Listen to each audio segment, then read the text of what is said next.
You know the first house represents dharma. You know the triangles or not? You know or not? You know that? Dharma.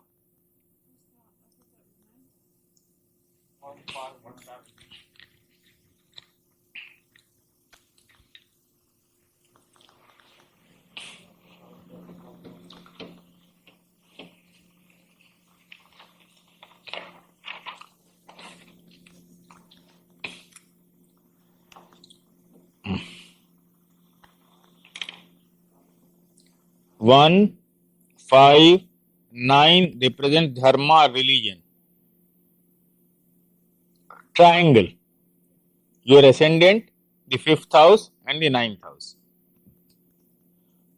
2, 6, 10. This is also triangle. This means artha or money. 3, 7, 11. This is a triangle. Kama, desires. 4, 8, 12. This is moksha. Now, dharma, artha, kam. In these three, husband and wife can go together. The lover and the sweetheart can go together. Okay?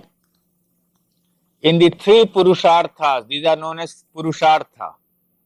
Dharma purushartha, artha purushartha, kama purushartha, both can be together.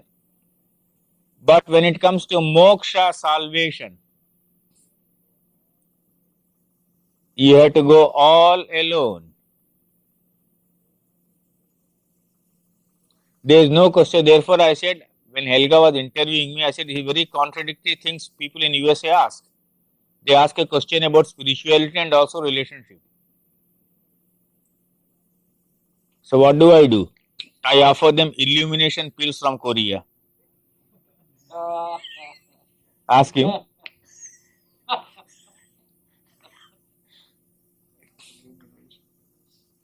They cannot go together. Dharma, artha, kam, they can go together. Moksha. Moksha means salvation. You seek your salvation. Now you have reached a stage when your life is a sweet, secret dialogue between you and your Lord. If the wife is next to you, instead of sweet dialogue with the Lord, it is a sweet dialogue with the wife. In moksha, in the fourth purushartha, when you are moving towards salvation, if you need any human being, then you are doomed, gone. All the great yogis, all the great Mahatmas go and sit alone in the top of the hill, in a cave, hiding from the world. So salvation and relationships cannot go together. That's a wrong question. You say dharma, okay. Artha, you say. Kama, you say, okay. But when you don't talk about relationship, it is a contradiction in term. I know many astrologers from India come and tell you who you are in past life and this and that. I don't encourage that. No one can tell you looking into the horoscope what you are in the past life. Those who are telling you are bluffing you.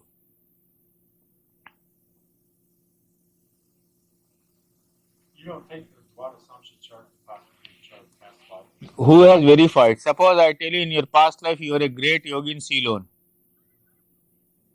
Come on. You cannot disprove. I cannot prove, you cannot disprove. But because I as an astrologer see your horoscope and tell you, you will accept it. So this is all bluffing. Don't do that. Be very honest. You say, sorry, I do not know. There is no one who can tell you. There is no foolproof astrological method of telling this.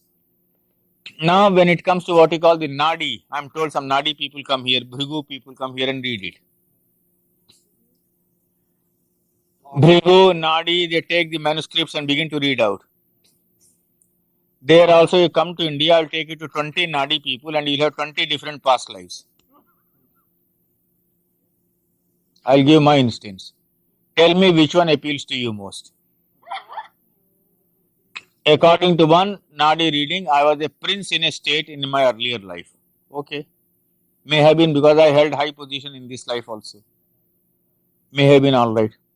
But I don't think I was a prince because I never enjoyed life in this life of mine. I never had any sanskara of a man enjoying life. 80% I had always the sanskara of a yogi. So I would not have been a prince in a high state. I don't believe that. And like that, in different places, different things came out. But in Mathura, someone gave a reading to me and he said, in my past life, I was a great Shiva Bhakta, devotee of Lord Shiva. Even today, you are seeing I am making them Prabhu Misha Manisha Mashesha Gunam. Though I am a worshipper of Lord Krishna, Shiva always keeps appealing to me.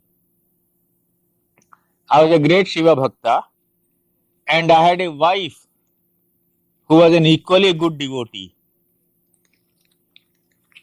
Toward the end of my life, I suspected the fidelity of my wife.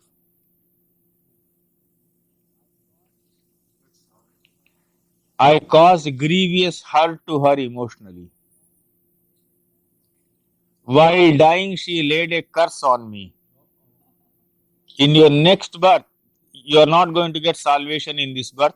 You will get salvation in your next birth, but you will not have the company of any woman. You will have to remain celibate in your next birth. I believe that more.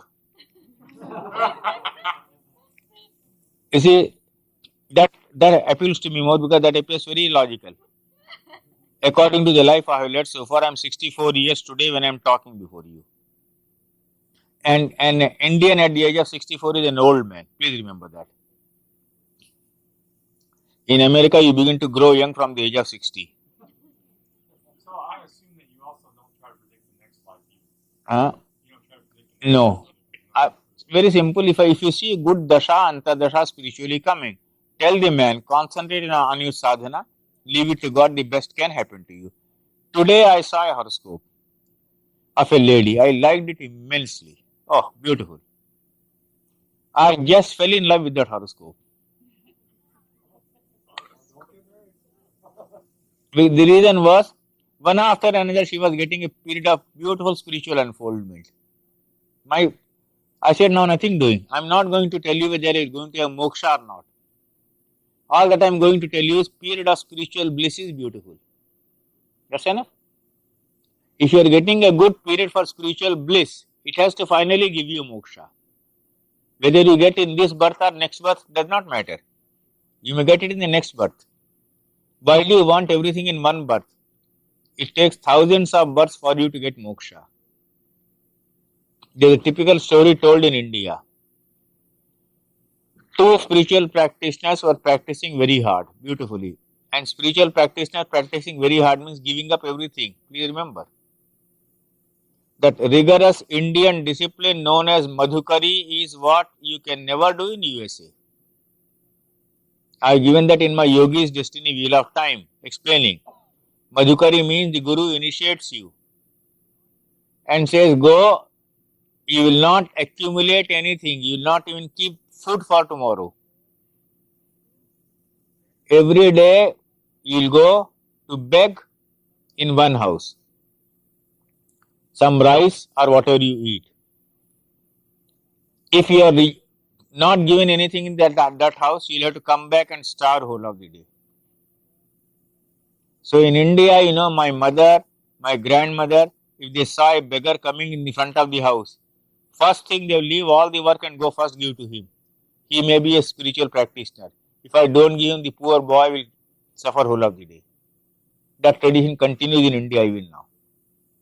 First thing in the morning, if someone comes, go and give him. Madhukari, that is known as. Give up everything, you cannot even keep rice for tomorrow. Nothing for tomorrow, no vegetables, not the fridge culture. Right?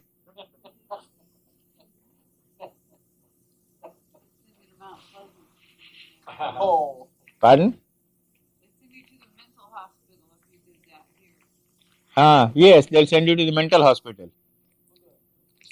The Hare Krishnas, some of them kind of different. Kind of. Once people got annoyed with me when I said, if Christ were to revisit this world, if he went to England, he will be put in a poor man's home. If he went to Russia, in communist Russia, he would be sent to Siberia. If he went to USA, he will be sent to a psychiatrist for an examination, mental hospital.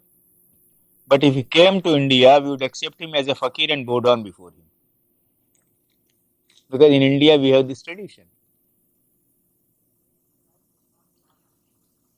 The same Christ would not be honored in USA today if he comes as he was. Remember that, because that tradition of sacrifice is not there. You don't combine both. But in India, that has to be done necessarily. So I am talking of Rahu. Rahu giving you extrovert sadhana. That is the most optimistic part. Whenever people come to you in doing counseling, please remember this. This is a very deep tested experience of mine.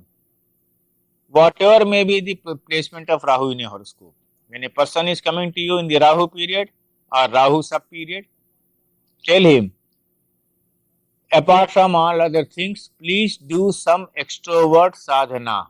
Extrovert sadhana will mean philanthropic work also. That is also sadhana. When you are serving humanity, that is sadhana. You need not be associated with a temple or with religious activity. When you are serving a human being, that is sadhana. Ketu introversion, Rahu extroversion. That is my experience, which I learned from my mother. She in turn must have learnt it from some traditional Pandit. Then, page 23, death of father in Rahu Dasa. One's father may die in the sub-period of Ketu, Saturn or Sun in the major period of Rahu. If such, anyway, it's a very lot of proofreading mistakes here you can see. Horridly done. Page 23. Can also take place in the sub-period of Rahu in the major period of a malefic Mahadasha. Now, this is the most brilliant thing you can ever see in your life, in any book. The consolidated table.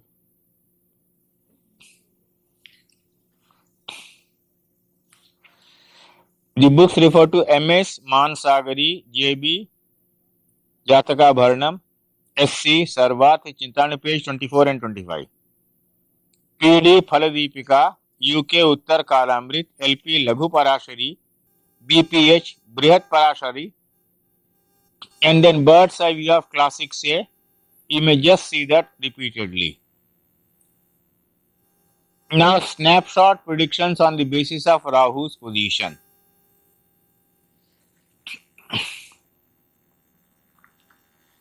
You know, in Junagadh, in Western India,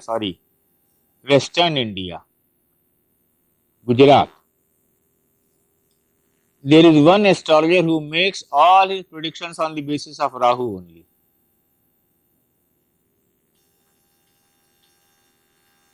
Only on the basis of Rahu. Fantastic. Why? He says Rahu is a better timer of events than any other planet. 18 months exactly. And 18 years it will complete his zodiac. He will take those 18 months period each and analyze. Combine with the Mahadasha. He takes the Mahadasha, Antadasha and invariably concentrates on Rahu. He has not told his secrets. Another man, he is dead now, in Barabanki in Uttar Pradesh. He invariably made use of Rahu, in what way I do not know, to predict the exact sex of the child to be born.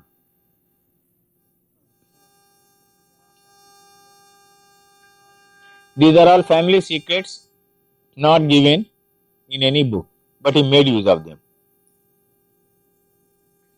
He had predicted to Kennedy in 1963 that a son would be born to him and he would die. You know that in 63 beginning a son was born to Kennedy and he died. John Kennedy. But he had given that prediction in India. So he was a very fantastic man, Rahu. So Rahu is not to be made use of only negatively. So now I am giving you snapshot predictions. Now what is the meaning of snapshot predictions? See Rahu in the third, in this horoscope, page 27. He is the youngest among 8 brothers and sisters. We have discussed that yesterday, right? See the second horoscope. Rahu in the 11th is the eldest.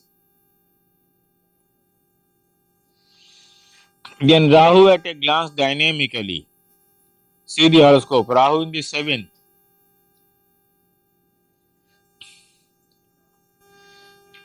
As soon as she entered the Rahu period, she got married. Rahu in the 7th. So one need not take a destructive, negative attitude always.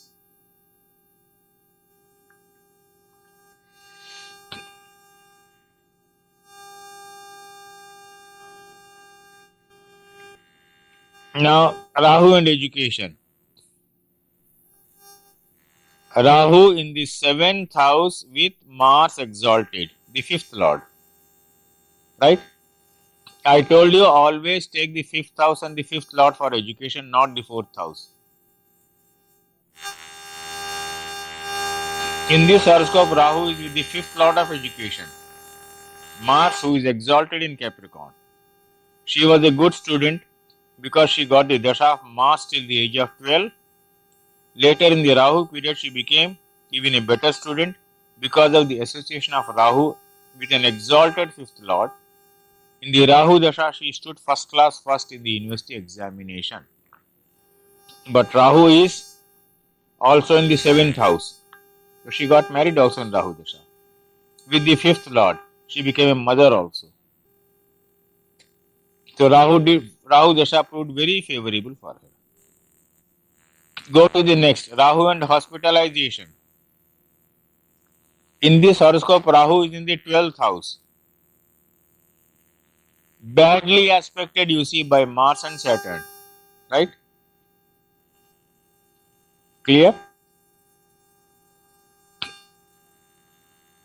Which in itself may not have been bad, but the aspect of Mars and Saturn on it, one from the 6th house of diseases and the other from the 9th house, though he is the 8th lord, also besides being the Lagna lord representing the body, could not have made the Rahu dasha comfortable. In the Navansha, Rahu again aspects Mars. 8th aspect of Mars on Rahu.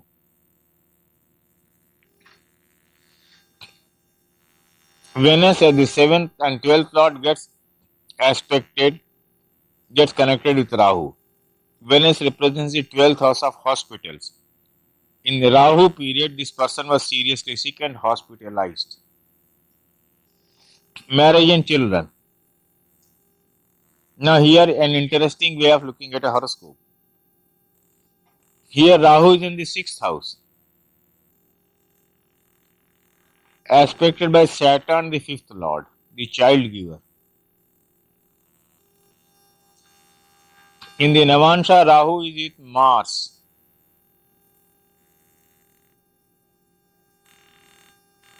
The 7th lord, the marriage maker. He was married in the dasha of Rahu.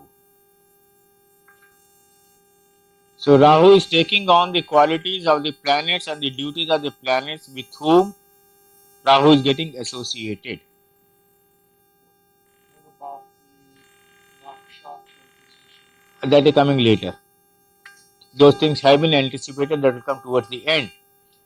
I may as well not ask any questions. Pardon? I should just read the book. You'll have to read the book, but then toward the end it will come, because if in the beginning if you gave all these things, it will cause indigestion. Slowly you have to proceed. My method of planning a book is slowly store one point, then second point, then third point, combine 3 points, then go to the fourth point. Now combine the fourth point. Now slowly, then towards the end you go into complexity. In the beginning of, if I say Rahu is in such and such Dwadashansha, such and such Great Kona, and such Nakshatra, and such Dasha, therefore this was the aspect, you will keep the book away like this. He says, better go and sleep. Right? I will never do that. I proceed slowly. Rahu and marriage. Here Rahu is in the 5th house of children. In the Navansha, Rahu is with Venus and Mars. The Lagna and the 7th lord of marriage. He got married in the Dasha of Rahu and he had children. So now we are going slightly deeper. We are taking Rahu in the birth horoscope. We have an astrology in India. There will be one small sentence and they will stop there. If you begin to expand the meaning, you get so much. So invariably what I do is, when these people take up a sentence like that, I should put it in a tabular form and explain it. In other words, one half sentence has been expanded into half a page here for clarity of understanding. Rahu in Gemini and Virgo is good, which means Rahu in the houses of Mercury is good. Second condition, if such a Rahu is in trine or quadrant from the ascendant, it is good. So therefore analyze. If Rahu is in Gemini, for an Aries ascendant it is not good, because it will be in third. If in Virgo, not applicable. So like that analysis we have given. You may see the analysis, I will skip over. Now Dasha results of Rahu. The Dasha results of Rahu as given in Mansagri can be summed up thus. Rahu, Mercury, Rahu, Venus and Rahu, Jupiter are generally good periods, while other sub-periods in the major period of Rahu are not very favorable. The sub-periods of Rahu in the major period of any other planet is not good. Now you have always to see in two ways. Rahu Mahadasha and the sub-period of other planets. Some other Mahadasha and the sub-period of Rahu.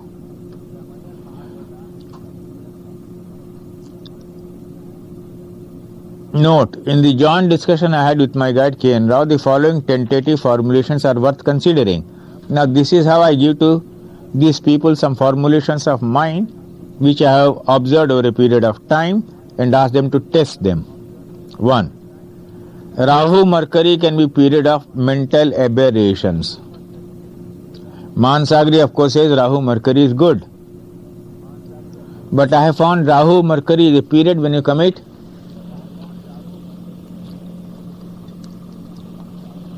some mistakes in judgment. Mercury is intelligence, right?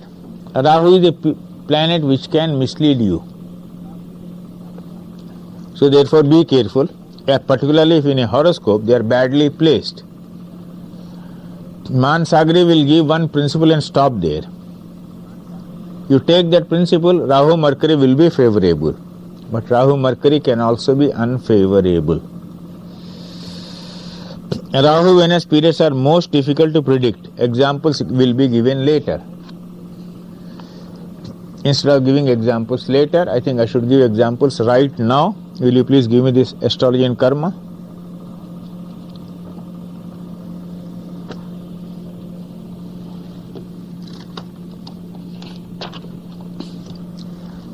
And note down 2 horoscopes for me.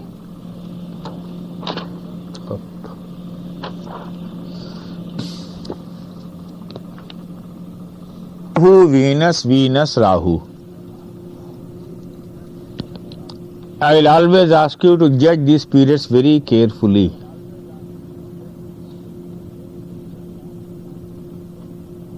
Don't jump to a conclusion. Yes?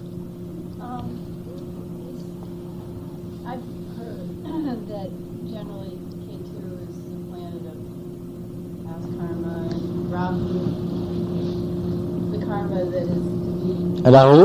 the karma to be addressed this lifetime? Pardon? I didn't get you. Okay, I have read or heard that K2 is the planet that signifies karma from past lives, and Rahu, the karma that is to be addressed this lifetime. Is that?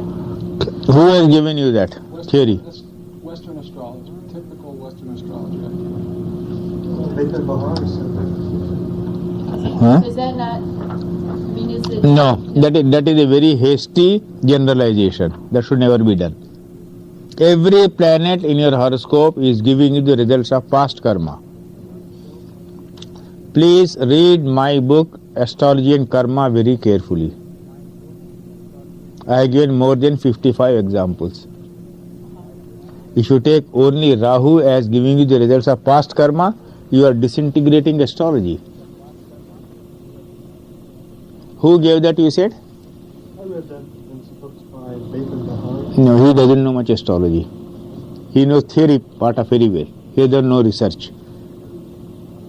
He has done no research in his life. You just read something theoretically, write fancifully, that is not astrology. So it's not any more important than other Not at all. All planets give you results of past life, why not? And all planets will give you inspiration of future life. Why you single out one planet?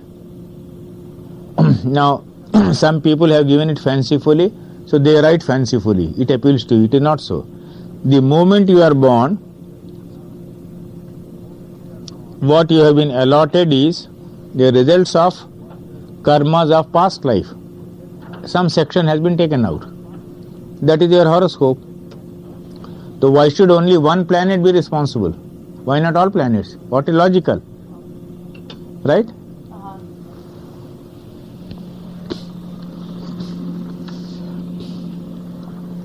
Now see the first horoscope. This I have given at page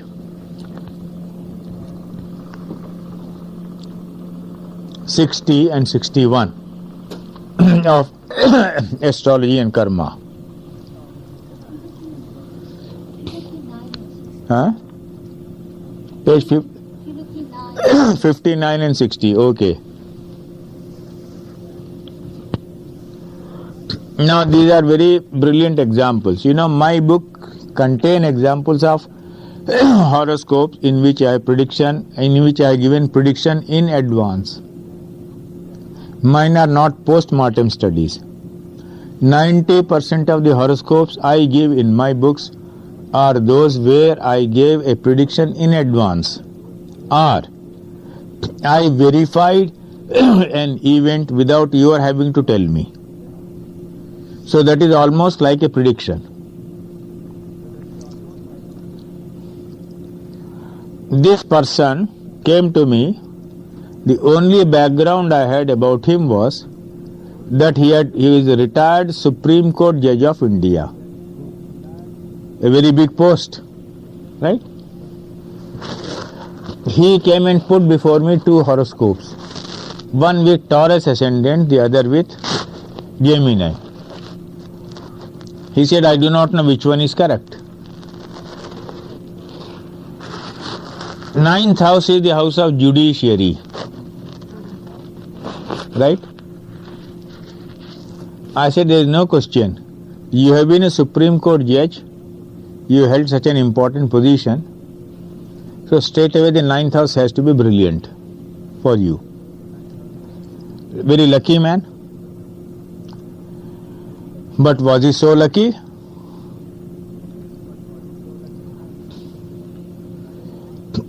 Now please notice the position of Mars in this horoscope. Mars is aspecting the 8th house and all those planets in the 9th house. Right? And if you see the book carefully, you will see how many planets are combust. You are seeing a wrong book.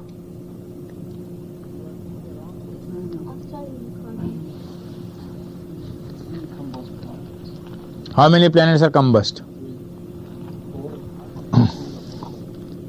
Right? We don't know the degrees. Given in the book.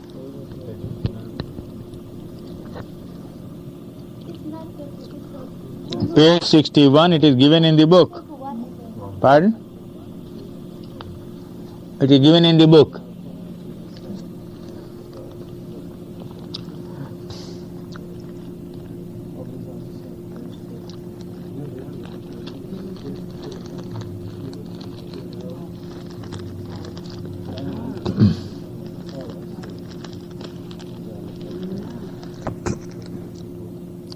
You know, one very simple method of analyzing a horoscope is when a man comes to you and puts a horoscope before you, before he or she asks you anything, you should yourself put some leading question and say, is it so or not in your life? You cannot verify your own knowledge of astrology unless you put a question to the man without his having to ask you 3 or 4 or 5 questions, right? Then only you are able to test your knowledge, and then only you are able to see whether the horoscope you are dealing with is correct or not.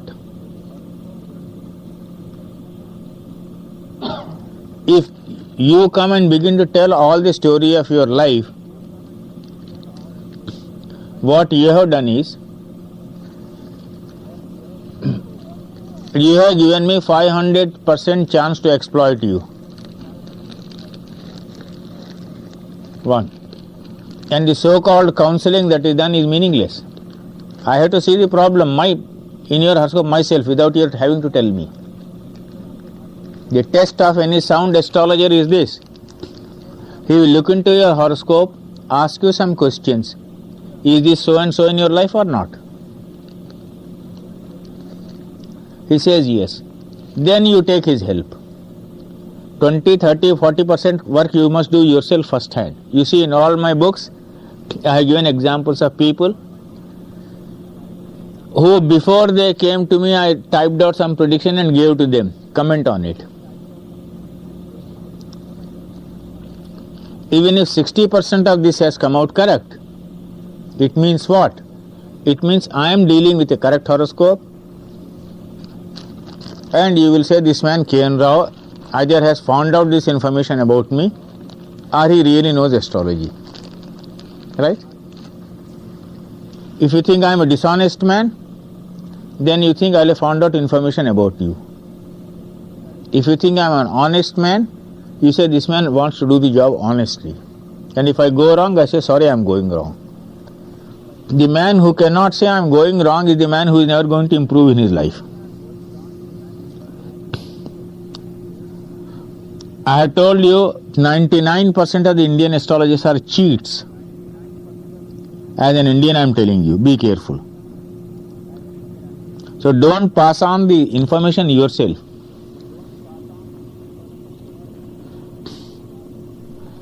For instance, will you please read out your horoscope? Huh? Yes. Now concentrate mentally. Don't note down. Just remember. Libra ascendant. Libra ascendant. Ketu and Mars in the third. Ketu Mars in the third.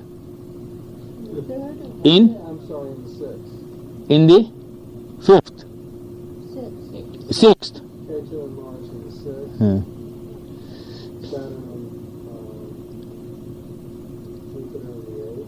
Saturn and Jupiter in the eighth. Saturn, Jupiter in the 8th. Mercury in the ninth. Mercury in the 9th. Venus in the 11th. Venus in the 11th. Rahu in the 12th. Rahu in the 12th. Where is the moon? Sun and moon in the 10th. Sun and moon in the 10th. Yes. Okay. How frequently have you changed your jobs? Okay.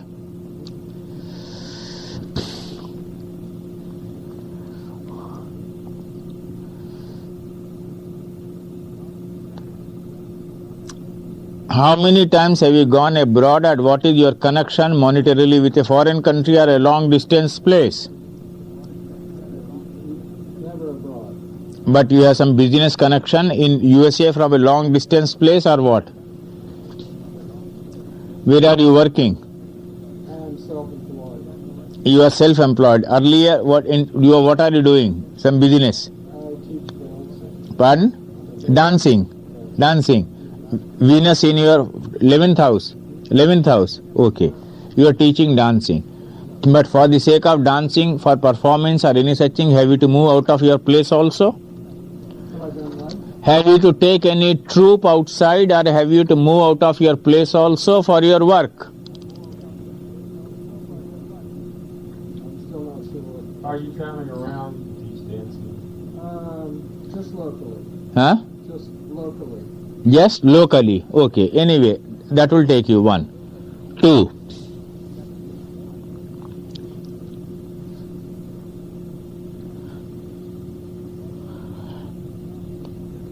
What was the traveling job your father had? Moving. I never knew that. Okay.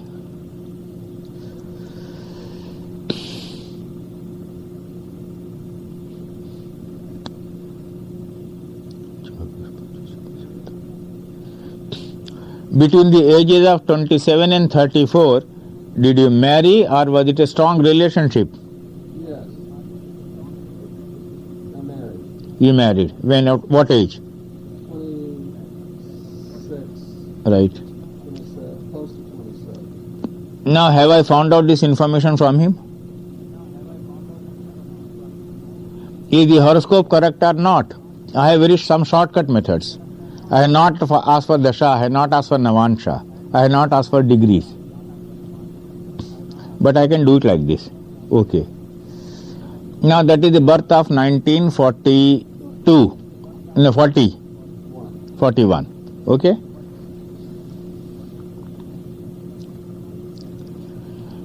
'71 to '73 he made a good career. I started meditating at 70. Pardon? I started TM at 70. TM. 75, 77 again good. Then 82 to 84 again good. Last 2 years ago again it was good. In the last 2 years? 2 years ago, Yes. right? So you can see the whole thing and mentally go quickly, whether the horoscope is correct or not. Were you doing the transits of Saturn?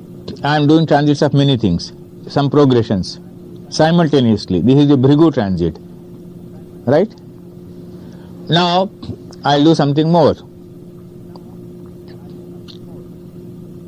5.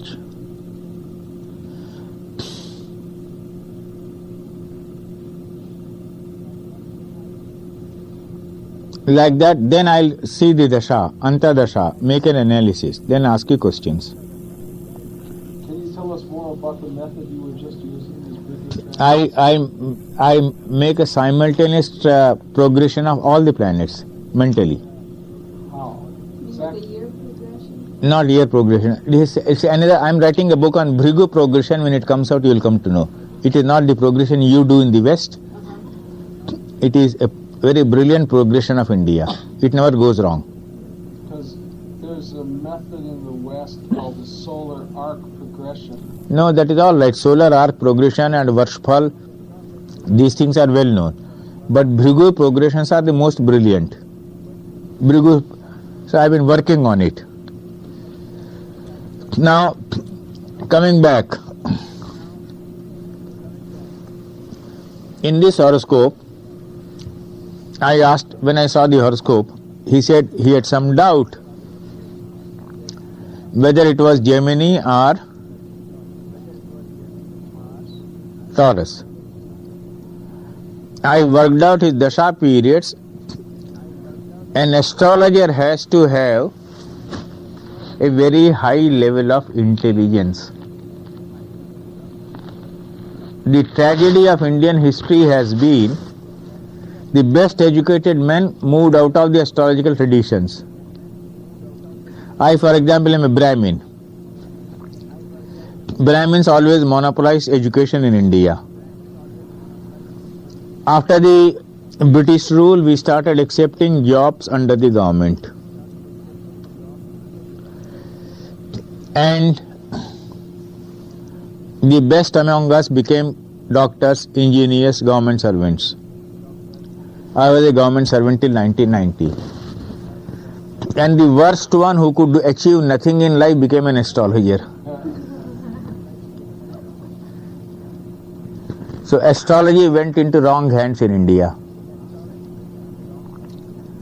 After we started our school in Delhi, where we have 500 students, world's largest institute, doctors, engineers have been coming as our students now. As a result, the strong revival we have in India today with the formation of what I call the academic group of astrologers. They are producing great research. Now this man is a biochemist, this man who wrote this book, Shivraj Sharma. You heard of Dr. Charak and you have seen his books. He is an FRCS doctor from London. So now we have this level of students with us. So the best in the world we have with us in Delhi. We are the only group of researchers in the world now. In India also we are the only group of researchers now. And if you come, for example, that man Matthias is your name. He comes, he is a computer engineer. And I say, Matthias, now I am giving you these parameters. Test them. Now he will know with his intelligence, with his background as an engineer. If I remember right, you are a computer engineer. Computer science. Computer? Computer science. There is a difference between computer engineering and computer science. Computer? Science. Science. Okay. Whatever it is. But see, there is a technical background and analytical intelligence which he brings into play. I said, look here, don't get tied down with a rigidity. That's all. If he begins to get tied down with a dogma, then I'll feel unhappy. I say, Matthias, be flexible. That's all I want. The day he becomes flexible, then he'll understand, well, this has to be thrown into different permutations and combinations. Right? Then when you throw into different permutations and combinations, various possibilities emerge out. In this case, I am verifying the horoscope. I am an Indian,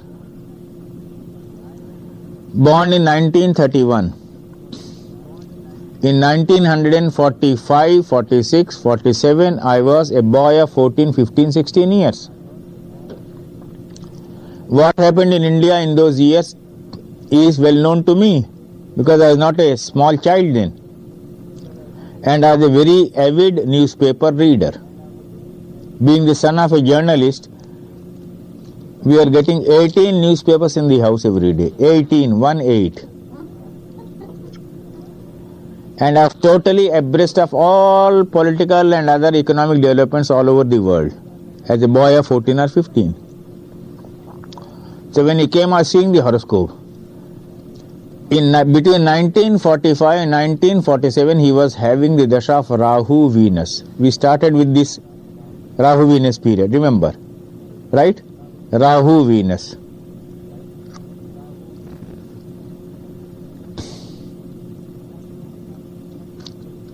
Partition of India took place, the biggest mass migration of the century after the partition of country into Hindustan and Pakistan, India and Pakistan, was in those periods. There were the bloodiest communal rights of those years between Hindus and Muslims. This man came from a region which was worst affected in the communal rights.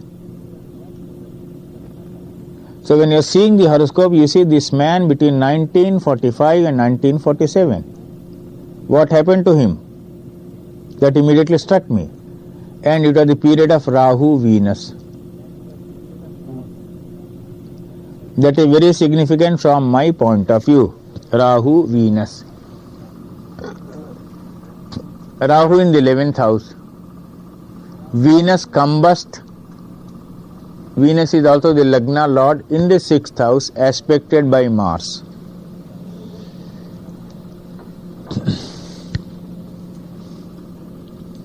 Then in such cases what we do is, I make a Chaturthansha. You know what is Chaturthansha? You know what is Chaturthansha? 1/4 division of a horoscope. Now I'll put the same Chaturthansha here. Oh. Now this is the Chaturthansha. Now you are analyzing Venus Rahu period. Now see what is happening to Venus Rahu here. Chaturthansha shows the home, house. This is the use of divisional horoscopes, and we are again the first in the world in Delhi to show the use of these. These are not given in any other books. This is a very special research we are doing in the divisional horoscopes. I have succeeded with 12 so far. The interpretation is not given in any book. This is all our research, original fundamental research.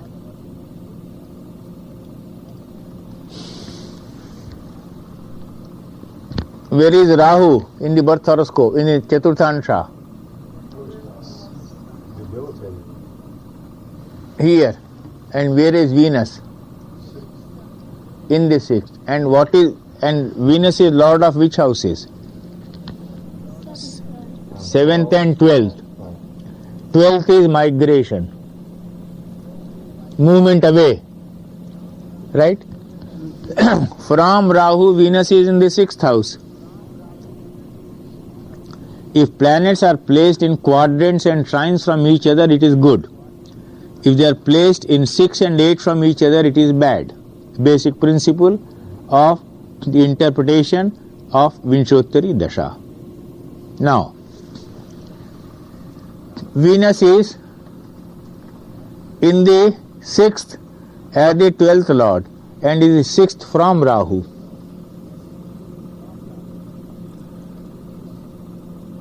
So immediately I said, yes, during this period the man would have migrated. And this was a migration forced on him by the bad history of those times. Let Matthias take up the horoscopes of Germans born, let us say, in 1925-30 period. Right? Collect it someday. And you can write to me in India later. Between 1925 and 30, when the World War started in 1938, they were children of 8 to 13 or 14 years. Right? See in how many cases was their education disturbed.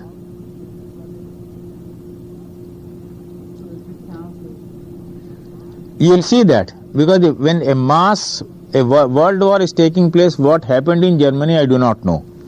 But what definitely must have happened is, education must have been disturbed, parents must have moved away, people must have gone to war, isn't it? So if you keep that background, immediately when you see these horoscopes, as an educated man, you must keep the background of the history of that time before you. Let me ask you one thing, Mr. Rao. Are you using this Chaturthansha chart, which is a 4th division, for migration because you're associating it a lot with, say, the 4th house? Yes, I produced a very major research, and one Mr. M.S. Mehta is producing a book. In December it will be out, where I will show you when you move out of your country for a job, for study, for this, for that. He is a German, he is here. Right? It should be that should be available in his horoscope. One of you is you are an Australian. Right? Why is she here? It must be, the explanation must be there in the horoscope, must be there in the Chaturthansha. If you're adopted, does that show up in the 4th house? Pardon? If you're adopted, does that show up in the 4th? Partly yes, but there are other divisional horoscopes to be seen. For adoption, 4th house is not so much necessary, but there will be other combinations. So here you are seeing the 4th house, Rahu Venus period. Go back to the birth horoscope. I have shown you concentration of planets in the 9th house aspected by Mars from the 2nd house. Right? When I say Mars from the 2nd house, have I told you any story?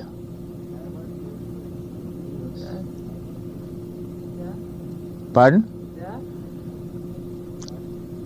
You'll have to give me an explanation, not a guess.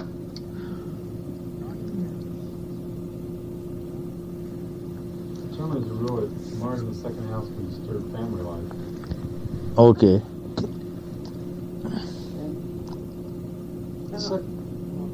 Well, and all those planets are 8 away. Mars in the 2nd house will be aspecting the 8th house from the ascendant. Right?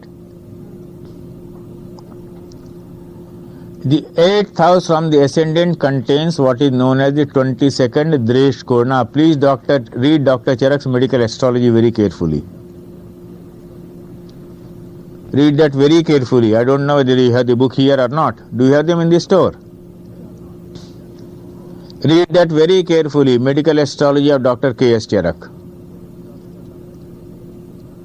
22nd Dresh Korna and the 64th Navansha, they are very important in predicting disasters, deaths, operations, diseases.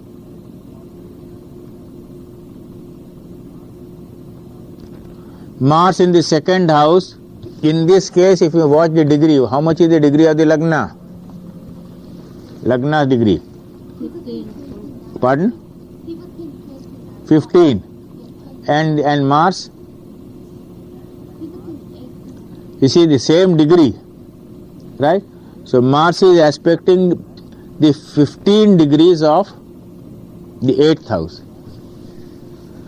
Dresh Kona means decanate. 1 to 10, 10 to 20, 20 to 30, right? Take the degree of the ascendant and put them in the 8th house. The degree of the ascendant is 15. Put it in the 8th house. It will be 15. And Mars is aspecting it exactly. Am I clear? Right? Yes or no? Yes. No, you are not understood. You do that for all the houses for aspects? Pardon? You do that for all the houses for aspects? Not for all the houses. In the case of a Lagna, ascendant, where is that horoscope? Yes, here.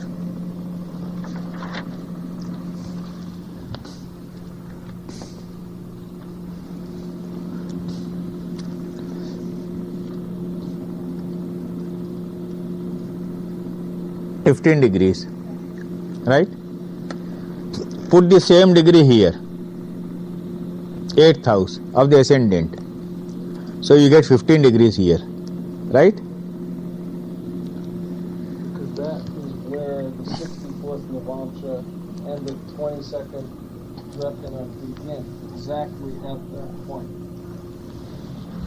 Can I have some water?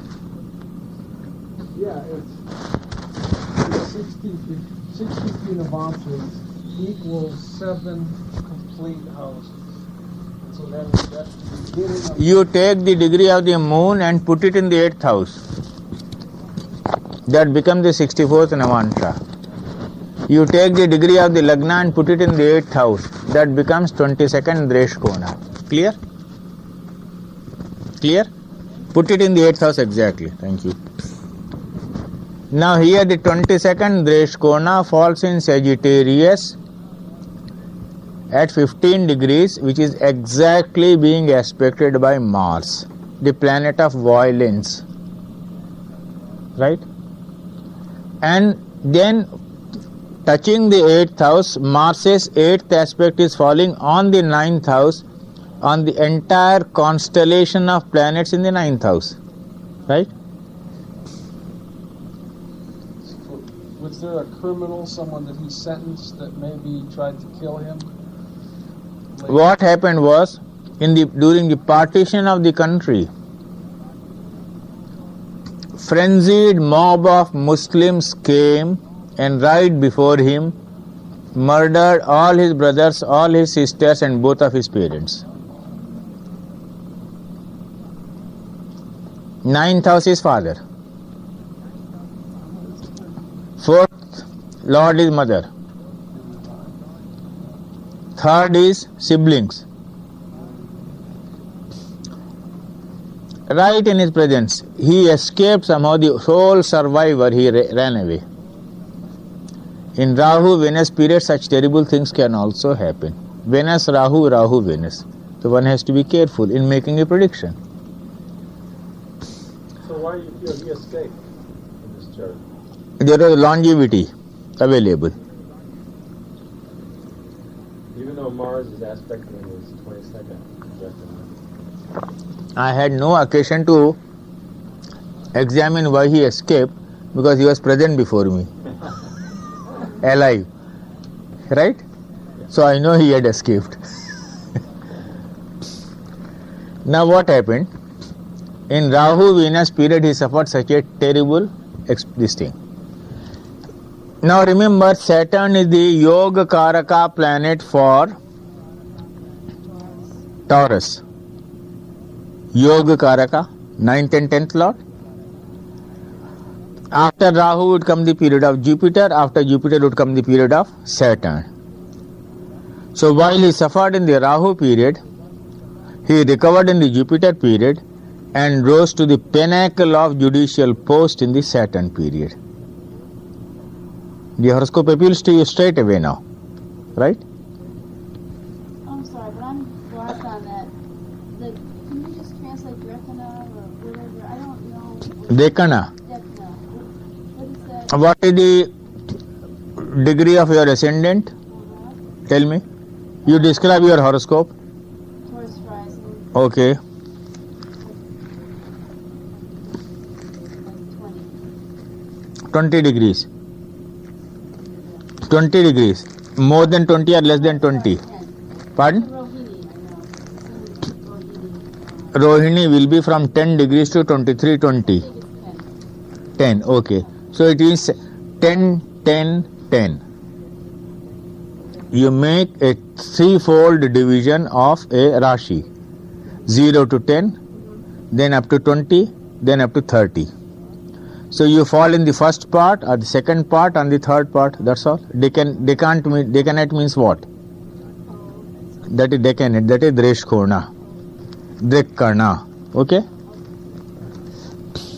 So she's at 10, she's maybe right at the very beginning. Who? She may be in the beginning, yes. Right on the... Right, it could be in the beginning of the second. Okay, namaste. Her husband has Rahu in the fourth.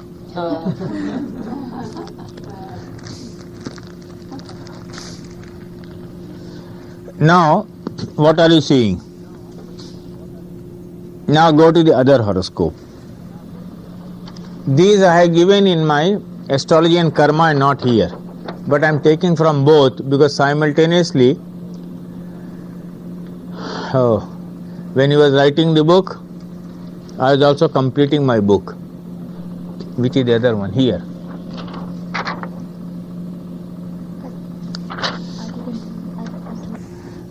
You must know that in India, what is given in the book is only a small hint, nothing more than this. You read the translation, begin to think and apply. If you do not begin to think and apply, you may commit the mistake of interpreting the whole thing literally. As you said, Rahu means the karma you have to suffer in this life, Ketu means the karma of the past life. This is just a mere statement. It doesn't prove anything. These are very fanciful and it appeals to you quite a lot because it appeals to your imagination. But all planets give you results of past life. Not one planet alone. Right?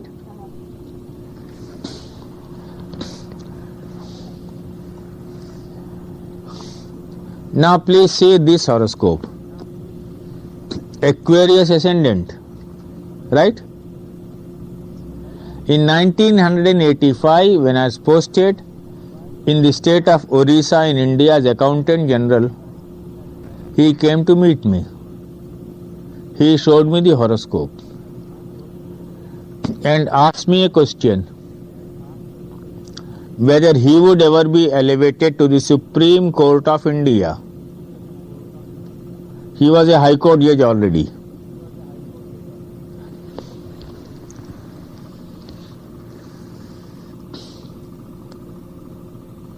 Where is Venus here?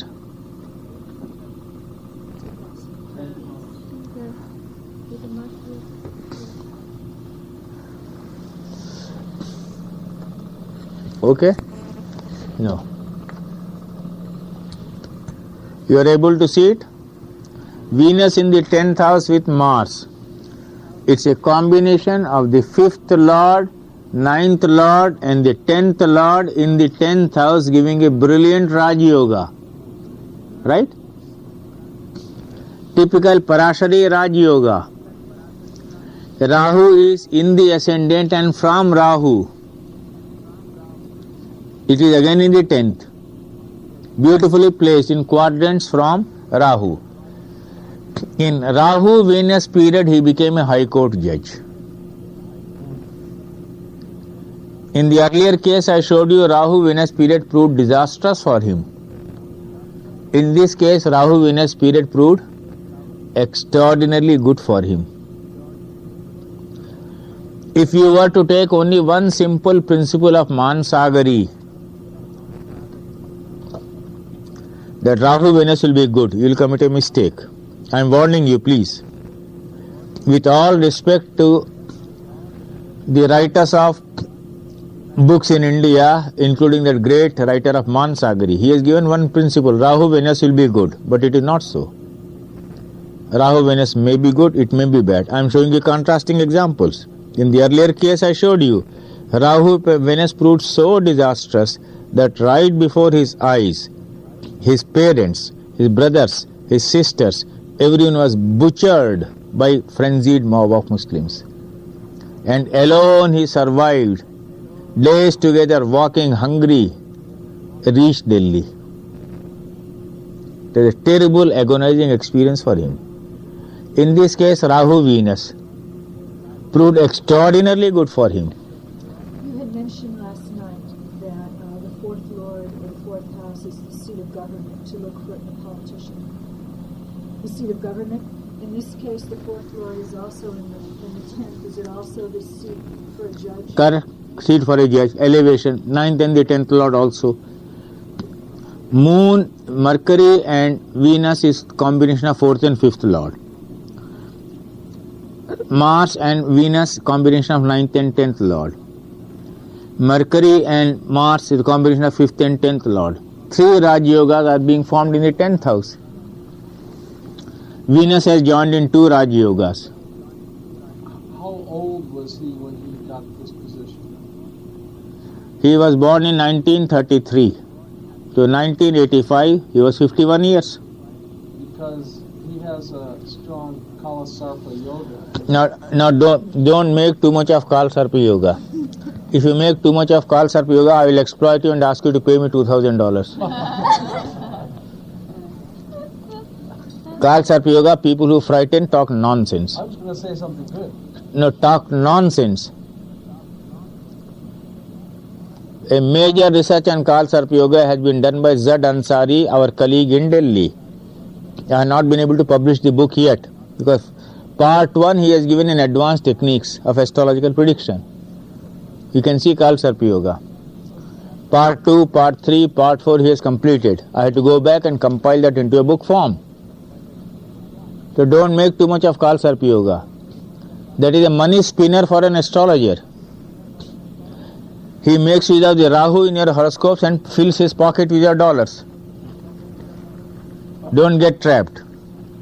Kalasarpa yoga has not been mentioned by Parashara anywhere. Kalasarpa yoga has been not been mentioned by Mansagari anywhere. Has not been mentioned by Sarvartha Chintamani anywhere. Phaladipika anywhere. Jatak Parijat anywhere. So where from have they invented this? But there's some logic to it. I'll play the other side because Rahu and Ketu represent the Sarpa, the snake. They're the head of the snake and the body of the snake, and they're here entwining all the other planets. So it must have some effect. Pandit Jawaharlal Nehru had called Sarpa Yoga. He became the Prime Minister of I'm India. not saying In India we have at least 15 famous persons who had called Sarpa Yoga. They rose very high. Called Sarpa Yoga never inhibited their actions or their rise. But it delayed. No, it did not even delay. When the right dasha came, they got it. So don't make too much of Kal Sarpa Yoga. That's wrong. Now going back. In astrology and karma, I have referred to this case. Contrasting the first case I gave you of a retired Supreme Court judge who came to me and asked me whether his ascendant was Taurus or Gemini, and why I said it was Taurus. The man suffering all the terrible trauma of seeing the carnage of partition in India and the murder of his parents and brothers and sisters, survived long enough to become the Supreme Court judge. This man enjoyed his life. In Rahu Venus period, he became a High Court judge. As you have in USA, different states have different courts. They have high courts or what? Whatever you call it. Supreme. Pardon? State Supreme Court and then the I see. Federal Supreme. The Federal Supreme Court must be above the state Supreme Courts. No? Highest. Yes. So in India we have what you call the high courts for each states, Supreme Court for the country, entire country. So he was in the High Court of Orissa. He came to the Supreme Court. He was in Delhi. He wanted to meet me. For the prediction I had given in 1985, in 1990 or 91 he became Supreme Court judge. 6 years later, 5 years later.